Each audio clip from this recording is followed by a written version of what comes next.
Welcome, everybody, to this week's edition of The Rundown presented by Dick's Sporting Goods. And on this week's edition, Colorado, they missed their chance against KC, and Houston on the horizon as they're creeping up on the Western Conference table. Let's get into it.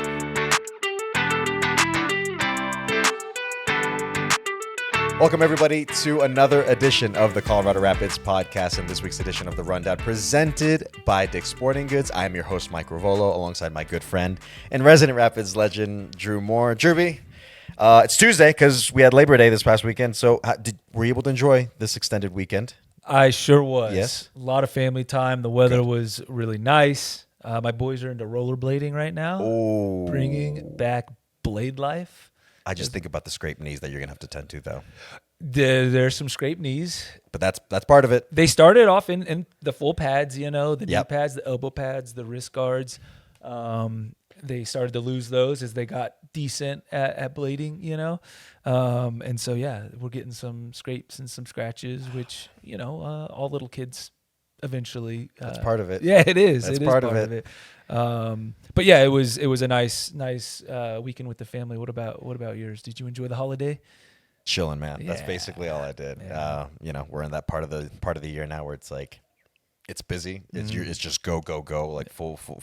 We're just going. Like it's not. For all I know, like you could tell me today was Friday and be like, yeah, today is Friday. In fact, like it's just I lose train of thought. Did you come into work on your holiday? I did. Look at this guy. That's the thing is when That's the dedication that you get. No, it's because I'm catching up on stuff. No, because I'm catching up on stuff I needed to get done beforehand. But this is what happens when we're in Leagues Cup and things get super busy. Yeah. You have to catch up on stuff. So that's where we're at right now, Drew. Yeah. So other than that, just chilling. Yeah. Because as we know, it's a busy part of the MLS season, and it's just full guns blazing. We're just going without any stopping. Yeah. There was one part of the weekend I was willing to forget. Yeah, we're burying the lead here a little bit, aren't we? A little bit. But I'd say let's just get straight into it. No? Okay. Let's get into it and just kind of look back at what was this matchup on the weekend between Sporting Kansas City and the Colorado Rapids. Drew, the second matchup between the two sides after they played earlier this year, 4th of July, here at Dick's Sporting Goods Park. As you see the teams rolling out there. And Drew, early on, Sporting Kansas City off a corner kick, goes too far, but then off a cross from Kyrie Shelton, Dan Joveljic gets the goal for SKC. Too many early concessions, I think we're talking about, where we go behind early in matches against, Joveljic. You can't give him this much room in the box, and we're going to see it again later on in the match. But a poor start that the Rapids actually responded really well to, Mike. Yep. And so here, as you see, Rafa Santos finds Cole Bassett just in a little bit of space there. Cole plays Rafa through. Rafa under quite a bit of pressure. Cheeky finish, Drew. Beautiful goal from start to finish. Rafa Santos finding Cole Bassett in the half space, takes up a really good area there. And look at the run, the timed run from Rafa Navajo just off the defender's shoulder. And how many times have we seen him with the little scoop finish? Oh, he's very good at it, as we've clearly seen. Across here from Colorado, from Rafa Santos, with his second assist as that Capi gets the goal there, Drew. The veteran finish. We were laughing about it. We watched it. Keegan in the right place at the right time. I love the dummy from Rafa Navajo as well, letting Keegan put this away. But we responded really well after going behind early, Mike, and then it all kind of came apart in the second half. It did, and just too passive in defending here on the Shallowy goal, who has been a bit of a thorn in the Rapids side the last couple of years. I think we need to stop him before he gets into the penalty area here. And I think there's almost like a safety in numbers there between,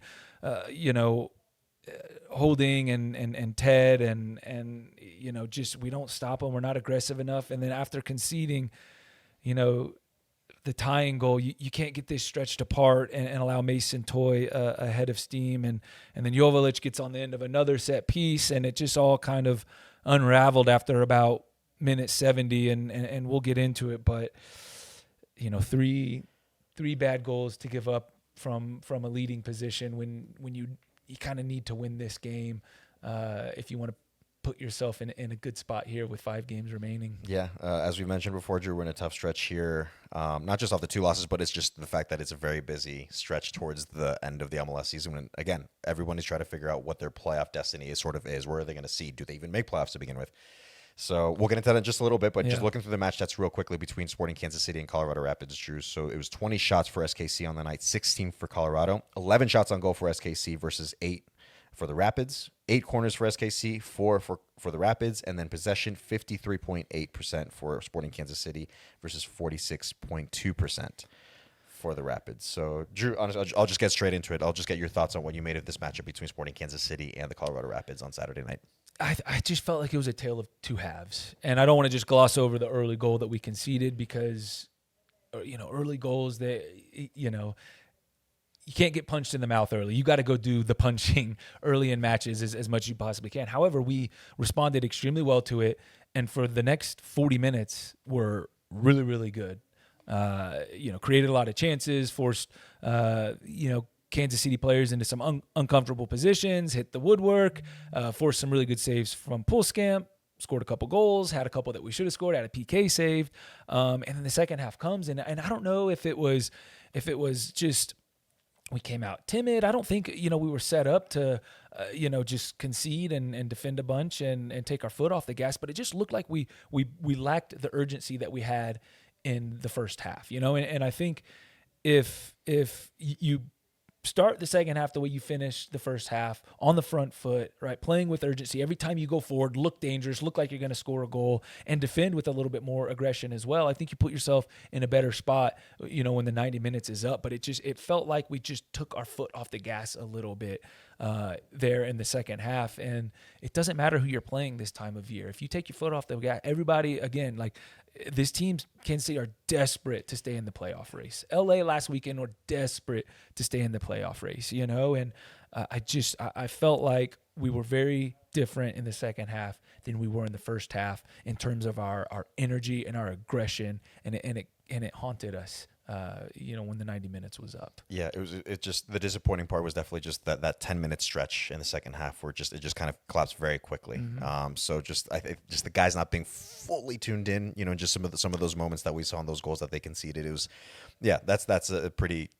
Yeah, it's very disappointing. Again, as you mentioned, Drew, between two sides that were in a more favorable position, but it's not that Sporting Kansas City doesn't have something to fight for, right? As we've talked about multiple times, whether on an individual basis, each of those players have something to fight for, or as a club, as they're trying to potentially find a playoff spot as remote as it could possibly seem. There's the result, and then just some of those moments that the Rapids players kind of just let it get away from them a little bit. It is disappointing. It leaves a very sour taste in the mouth.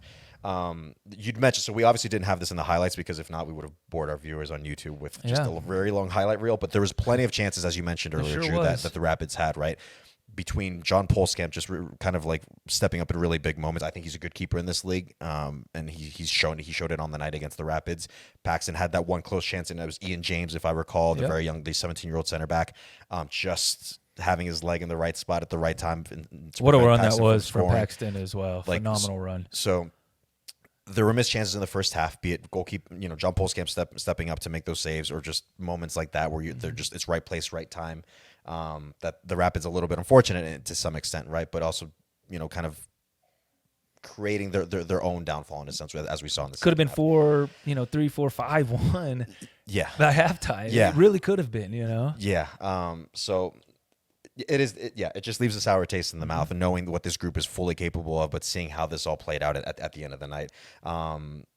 So as it pertains to Rafa Navajo, right? Like, so we know he's so good, man. Like we've sung his praises multiple times on here. It just straight up sucks, man. Like when you see like a guy who works so hard and does so much for the team and has contributed so much to the team with his goals on top of that, right? On top of the work rate and everything else, that when a PK save is made there, and he's not intentionally trying to miss it, man. Like he's just had bad luck, I would say, with it, with PKs this year, and we'll see where that goes from there. But Rafa, between work rate, what he's done for the group, and it just sucked to kind of see how that kind of things played out, even with the goal, man. Like I felt really bad for Rafa in that sense, because he just felt a little bit unlucky at times. But it's huge to see him then go and score the goal after missing it. That to have that short-term memory, to push that to the side, to then go and score the goal that he did after missing a PK is still a sign of somebody that is goal hungry. Yes. That, maybe PKs need to be thought about, right? Because we're going to earn PKs because of the way we play, because of the players that we have. But for him to respond that way and to still have the nerve to finish off that opportunity was fantastic. That bit shows me what Rafa's about, despite the PK miss, that he's able to step up and just have the memory of a goldfish, basically. Just forget exactly what happened and go and score his goal. It's a really good goal, by the way. Yeah. Speaking of some of the new additions that we made recently in the transfer window, Drew, some guys that got their first start. So Paxton, he featured at LA. That was his first appearance, but this was his first start. at Sporting Kansas City. Rob Holding got his first appearance and start for the Rapids on the night, which was nice to see. And then Rafa Santos, same deal as Paxton, came off the bench at LA the previous weekend, but this was his first start. What did you make of those guys on the night? Great from all of them. I thought Paxton just he was the positions that he takes up. Right, he's just so smart, and he puts the work in defensively. So let's say that he's willing to tackle, he's willing to suffer, he's willing to get back and defend, and you love to see that from your number 10. But on the attacking side, the positions he takes up, he's so smart about finding space where he gets a little bit of extra time, and he's just so positive on the ball. He's not like run away from you fast, speed-wise, but when he gets on the ball, man, he's one of those guys, he unbalances you. He's always kind of getting you to lean the wrong way. He's stronger than he looks. He's a lot of fun to watch. The way he earns that PK. Yeah. I think that's a very good show of like what he's capable of doing. Like exactly what you said, make you lean the wrong way. Next thing you know, you have to kind of grab him. If not, he's going to goal or playing a pass for somebody else to score. Like Paxton's good, man. He's really so good. It's a great signing, and I know it's just like a game in a little bit, not quite a game and a half, but nothing but positive from him. Rafa Santos, I thought, was really, really good. You see the excitement, the energy, the positivity that he brings in attack on that left foot. Got a secondary assist, got the primary assist, hits the crossbar with a shot. I think that's a sneaky under the radar, really, really good signing. And Rob getting his feet wet MLS wise, right? Would have liked to have seen him defend a little bit better on the second goal, but he's somebody that's going to bring some stability, some experience. He showed like his passing ability. A couple of his first touches, balls coming like from out of the air were fantastic. It's not easy as a center back to come in and be thrust right into a playoff race, really, for MLS for the first time. But he's somebody that he got some good minutes under his belt and got a taste of it, and is going to be a positive as well. So really, all three new additions made good impacts in the match. Yes, fully agree. Obviously sometimes there's always that little bit of a lull when new players come in, be it to a new system of play, a new city, a new club, and all that. There's always that slight adjustment period that can kind of kick in, and maybe you notice that a little bit. Even regardless of like the quality of players that you have in like a Paxton and Rob and Rafa, specifically with those guys, right? There always is that slight adjustment period that some players have to make when they on a completely new venture. Maybe did that show a little bit at all, Drew? Maybe in the second half, would you attribute it a little bit to the second half? But even outside of that, for me, the takeaway, despite the result, despite the loss, and how the second half played out, particularly that 10-minute stretch where the Rapids conceded the 3 goals, the first half, the Rapids showed exactly what they're fully capable of, man. Like even with guys who are just coming in and needing to make that adjustment, this Rapid side is as good as any, I would say, in terms of how they put the other team on their heels. Well, I think, that's the big story is the first half. It all looked really good, right? And there have been some tweaks and some adjustments to personnel, to formation these last couple of weeks. But you're building that for this playoff push here. And the first half showed that not only can we be a team that gets into the playoffs, but can make a run into the playoffs. Now the second half needs to be cleaned up, and I don't think the subs made a good enough impact, a positive enough impact when they came on, right? And that's something that you need at this point of the year from your substitutes to come on and make a positive impact, whether that's defensively, if you're protecting a lead on the road, or going the other way in attack, But I do think, yes, new faces, at this time of the year is always a challenge, but first half showed that they're more than capable of affecting this team positively here in this stretch run, and we need more of that first half play and first half energy. Yeah. Again, like I think it's worth noting that these are human beings as well, right? That whether it's moving to a new apartment, new home, or whatever, a new city, also like these are all these things that you have to factor in. On top of that, when you think about like Paxton and Rafa, who Paxton, at least I think of, right when he got here, and now we announced the signing of Paxton, and then immediately hops into a first training session as soon as he's able to, and then on a flight to LA with the group. Right. Like that's a lot to kind of take in as a human being, let alone as someone as a professional who's coming in and is, the expectation would be that he makes an impact, which I would say he already has from the get-go. So I think it speaks a lot to the guys that we've brought in here at the club, at the Colorado Rapids, in Paxton and Hoffa and in Rob, that they can kind of step in as quickly as they have without everything kind of going on in their lives outside of them needing to kind of focus on the field stuff, which is what they're brought in for. I think says a lot about who they are. So maybe some of those like slight things about adjusting to the group and how things go and where they fit in exactly, understanding their teammates' tendencies. I mean, these are tiny little things that I think they'll pick up and perfectly understand as we go along. But even from the get-go, dude, just seeing how they've adapted to this group and be it a different style of play that they're not used to, or fitting in completely again to a new team, like it's commendable. It is. When you think about everything that goes into what these guys have to do to make sure that they can perform on the night, which is not easy. It's not easy. I don't envy it in a sense because it's a lot of pressure. It's a lot, and they're going to be I can't remember the word. They're going to be relied upon. There it is. They're going to be replied upon. Just blended them together, I think. It is Tuesday morning. Yeah, not Monday. So no excuse. No excuse, Drew. But they are going to be relied upon. Yeah. To provide everything that they can, regardless of where we are in the season, of where we are in the table. And they showed in glimpses and for long stretches that they can be relied upon. Yeah, and it's a tricky part of the year to bring these guys in as well and try to do it. So it's so hard, man. Like I don't envy it because of how difficult and how much pressure there is on top of that, for them to kind of get things right on the field and considering everything else they have to worry about. So honestly, pressure. if anything, it's fun pressure. It's a fun pressure. Yeah, like pressure's a privilege. It is. And so I commend those guys for being able to kind of step in the way that they have and try to, and which for me they have, the straight from the get-go that they absolutely have. But I think that's going to do it for that recap of that match. And it's disappointing.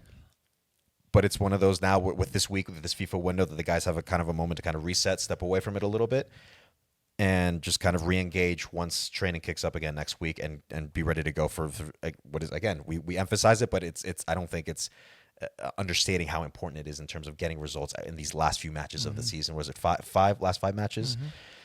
Every point matters, man, as if it didn't already, right? But like every single point matters, every single result matters. One draw, 1 point, one victory, it can be the difference as to whether you make the playoffs or not, whether you're playing at home or you have to try. Like all of these are the things that every single team in the league is thinking about right now. Teams are desperate right now. Yeah, teams are desperate, and you get a little break here, heal up, rest up, refocus, and come back hungry and ready to go. Yep. And that's how you go about it. Yeah.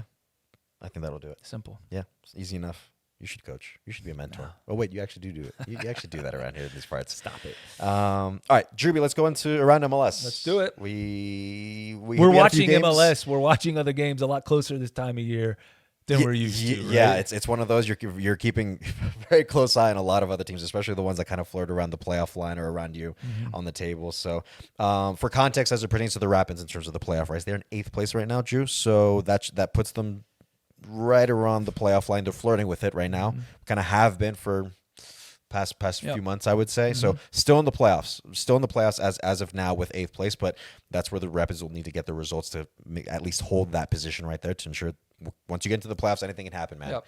All you need to do is just get into the playoffs. Having said that, you have teams like Salt Lake, Dallas. They're getting pretty close. They're creeping up a little bit with some results they've been getting as of late here and there.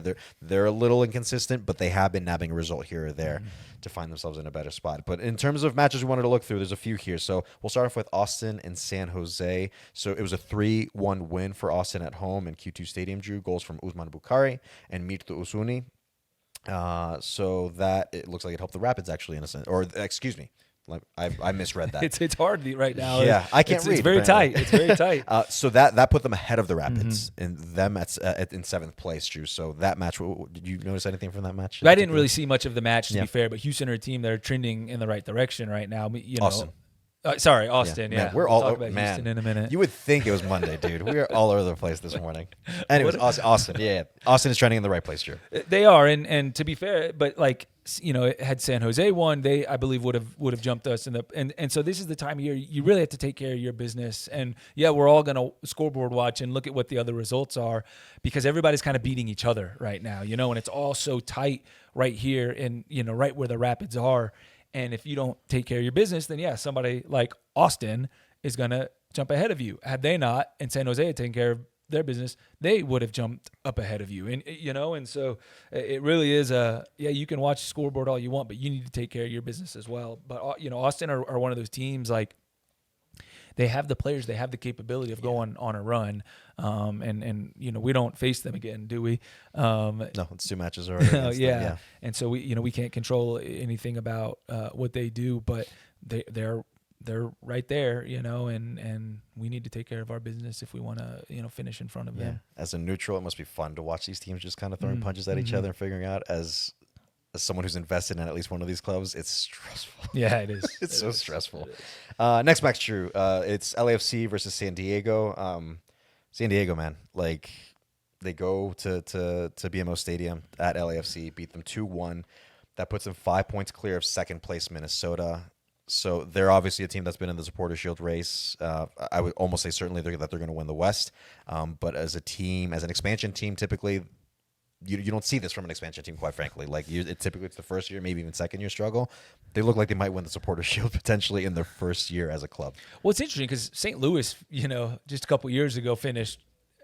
Did they finish at the top of the West? They were top. They were top of the West that year. But they did. I don't think they did it like San Diego have done it. San Diego just, man, like, and if Dreyer didn't wrap up his MVP, winning season with this match, the goal that he scored, the pass from Tverskov, like, San Diego are just a very complete team. They defend extremely well. They possess the ball well, but it's funny, like, they're not just a possession team. Like, they'll hit you on the break. Like, they kind of want to lure you to sleep and then lull you to sleep and then hit you on the break, But this was a Sunday night match at 8:45 p.m. Mountain Time, and after the League's Cup final and everything that happened at the weekend. I'm not gonna lie, I kind of forgot that actually the match was happening after the League's Cup final.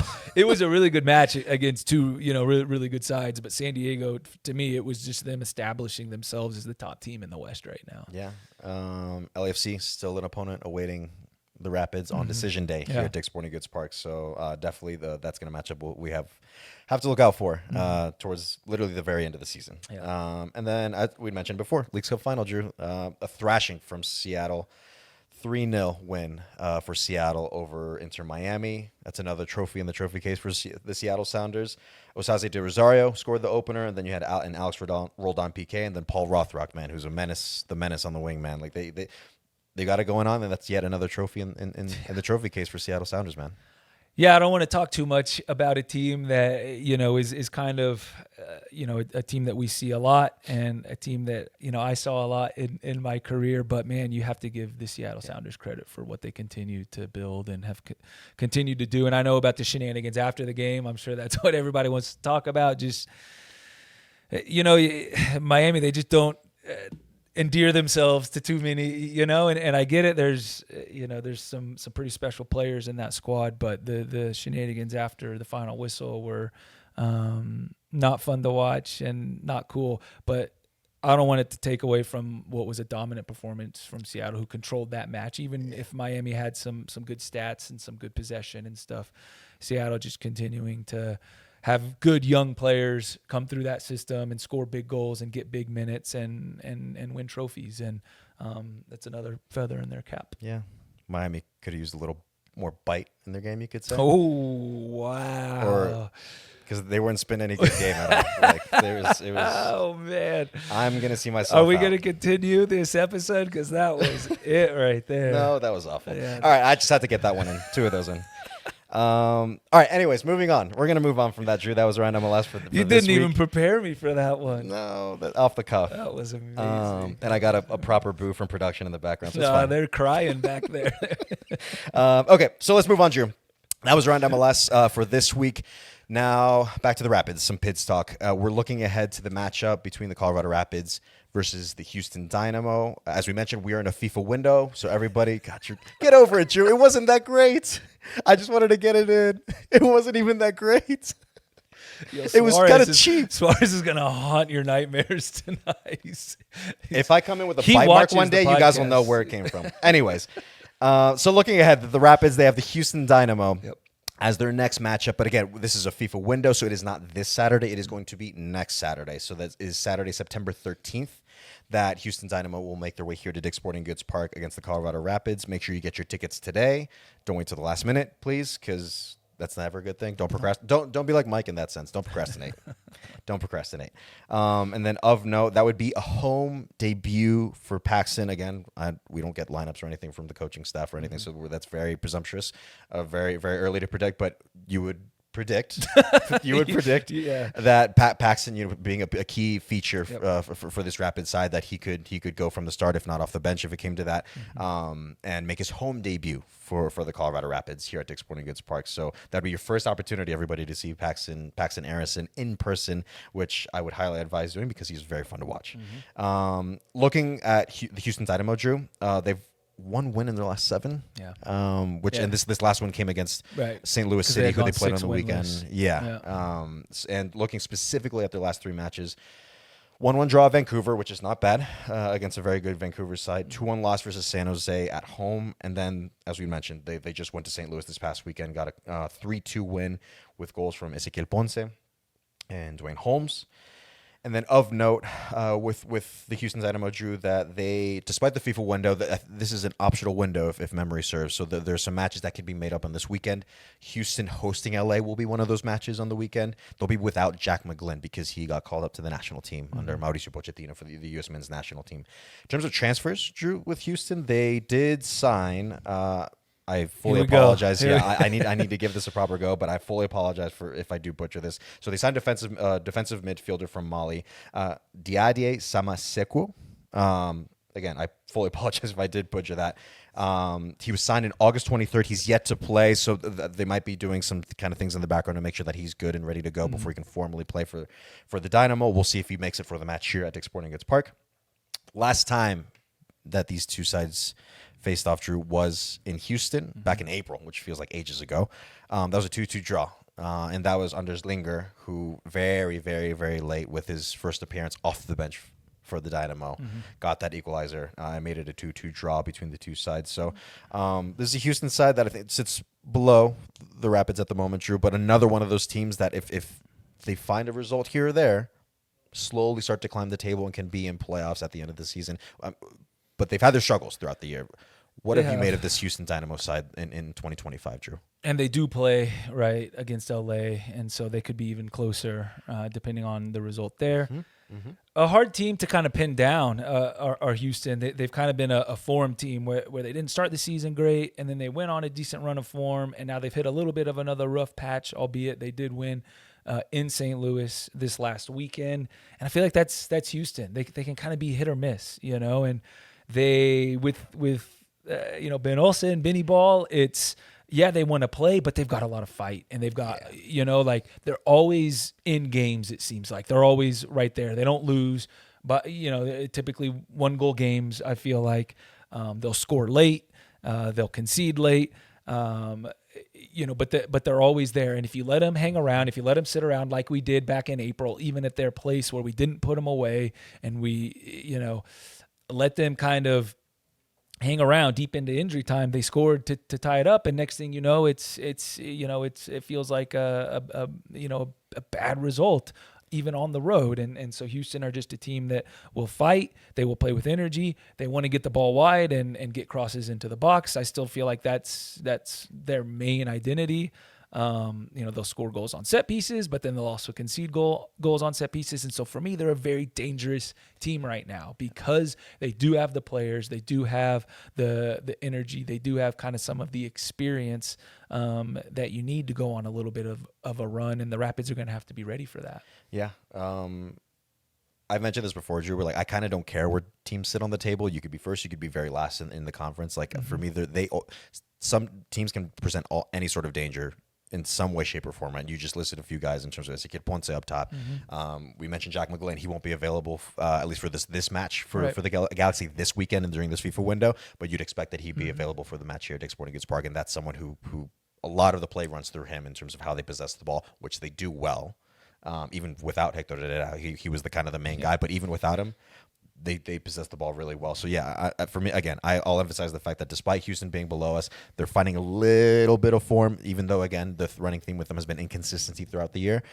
But sometimes it's when it comes down to maybe just even the intangibles. When you look at like a Ben Olsen side, where as you mentioned, if they just fight and they scrap and you let them hang around, they'll find a way. For sure, they will find a way.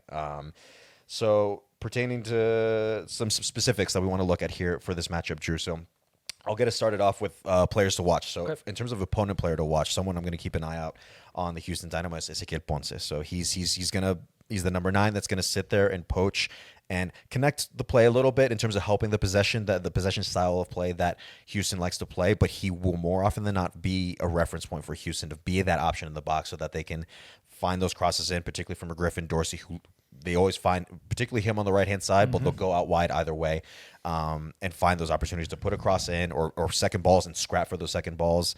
But I would say in terms of one guy to keep an eye out on from the Houston Dynamo, it's going to be Ezequiel Ponce. He's just a poacher. He's going to fight. He's going to scrap. This is the type of player that I'd imagine that Ben would like a lot just because of the way he is, some of the intangibles that he has outside of his goal-scoring ability.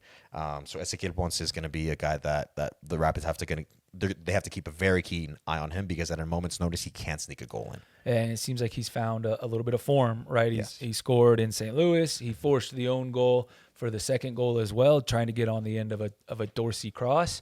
And so that's going to lead me into my player to watch for the Rapids. And it's going to be a couple of players because it's going to be the outside backs. Because this is a Houston team that can possess the ball through the middle of the field. They can with Artur, with McGlynn, with Brooklyn Reigns, whoever it is in there, they will possess the ball. But I do still feel like their attacking identity is getting the ball out wide to the overlaps of Griffin Dorsey. They've got a couple guys on the left side. They've got some guys that can drift out on the left side, but they do try to get the ball into wide areas and get crosses into the box. And so the outside backs being able to deal with their wing progression and defend 1v1, stop crosses from getting in the box, make it difficult on those wide players. Of course, you do have to then deal with it within the box. And so if there is Ponce trying to get on the end of it, are the center backs dealing with the crosses? But I do think with an emphasis of Houston getting the ball wide and getting crosses in, that our outside backs are going to be, ones to watch in this match. Yeah, for sure.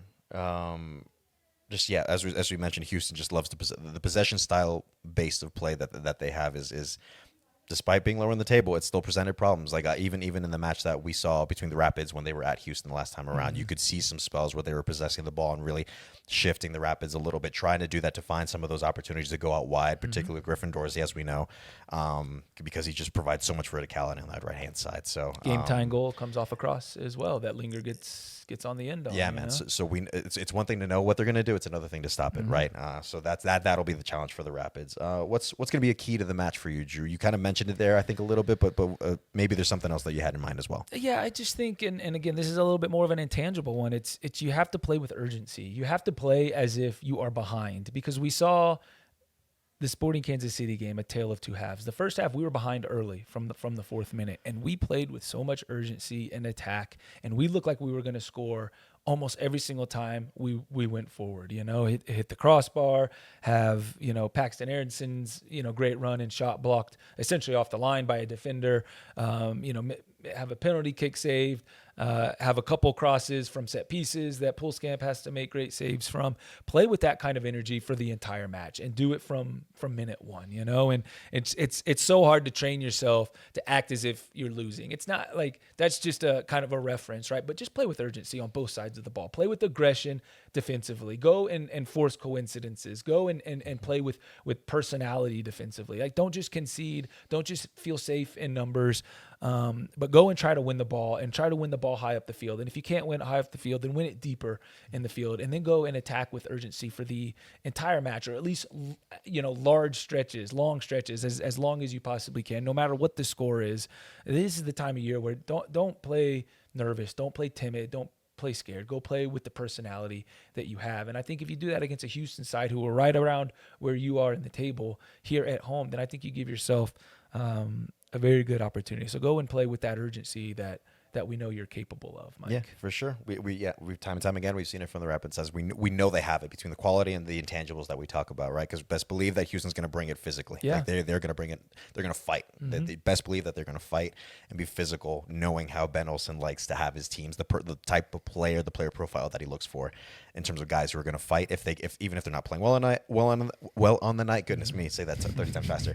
Even if they're not playing well on the night and they can't. I'm going to move on from that. Like.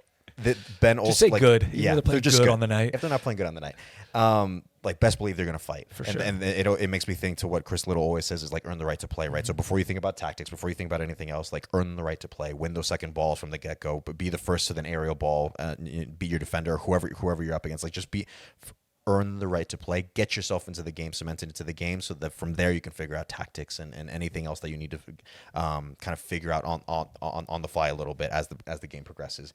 That was like a quasi key to the match on my part, but I had one in particular, which is I'm going to keep an eye on the Colorado Rapids defensive shape.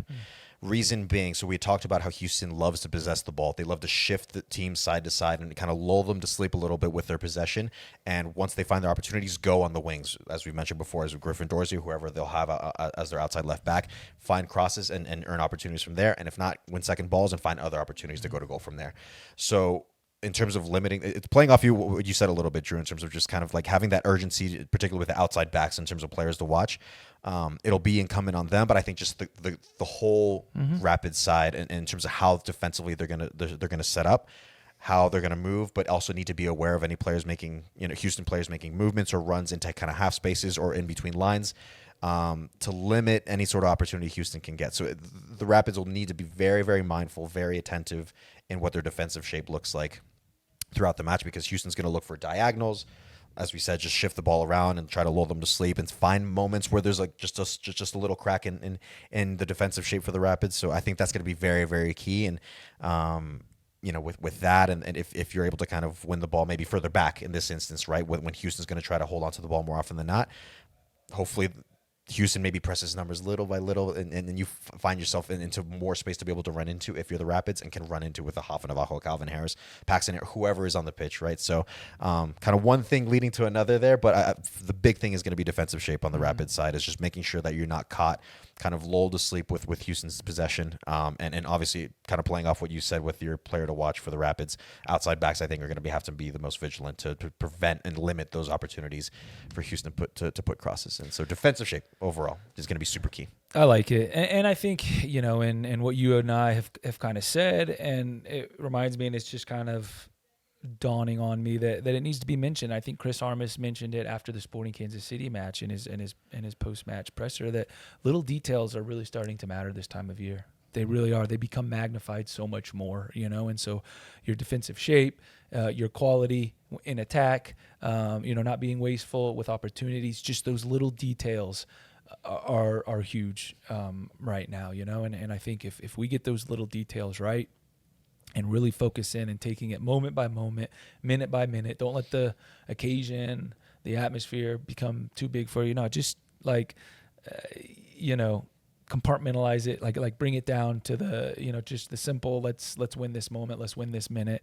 And the little details, everything else will take care of itself, And so I think we said a lot there, but ultimately it's man, just go out there and stay in the moment, live in the moment, and you're going to give yourself a good opportunity here against a team that's been a little bit of a thorn in our side, but is also there for the taking, and the Rapids need to go and take it when Houston comes to town. Yeah. And again, that match is not this Saturday. Again, right. we're in a FIFA window, so it is going to be next Saturday, September 13th.